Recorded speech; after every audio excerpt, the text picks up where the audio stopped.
Deep in the heart of the countryside, where the wind wails through the hollow trees and shadows stretch long into the night, lies a story too ghastly to be forgotten. She was known as Margaret Whitlow, a woman of grace, beauty, and sorrow. But the villagers called her something else: the Whispering Widow.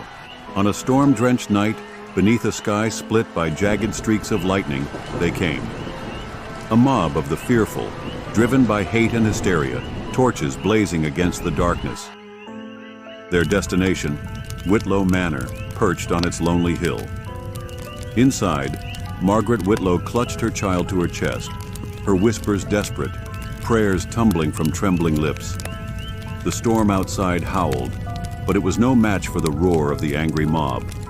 They smashed through the grand oak doors, their voices a cruel symphony of accusations and fury.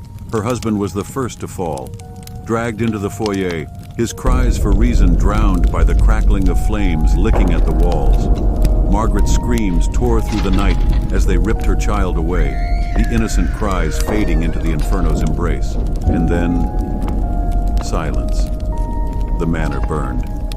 The mob stood watching, their faces twisted with grim satisfaction, flames reflected in their cold, unyielding eyes. But as the fire consumed the home, something else emerged. Through the smoke and embers, her figure rose. Margaret Whitlow, veiled in shadow and firelight. Her face was pale, her eyes hollow, her whispers carried on the wind. And when she screamed, the sound was not of pain, but of rage, a wail that pierced their souls.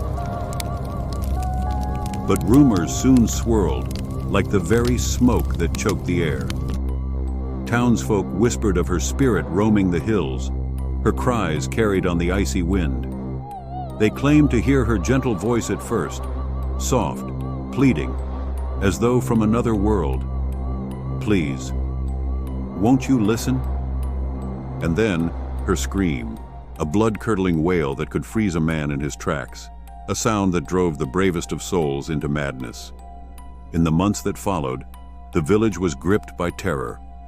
Toys moved on their own, spectral laughter echoed in empty rooms, and whispers drifted from the darkest corners, calling to the young.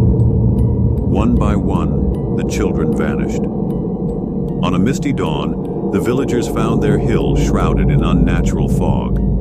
And there, among the ruins of Whitlow Manor, she stood. Margaret's ghostly form loomed above them, surrounded by the lost children, their translucent faces filled with sorrow and silence. The villagers wept and screamed, but Margaret only watched, her hollow eyes burning with vengeance. Her whispers grew louder, twisting through the winds like a curse. "You took my family, now I take yours."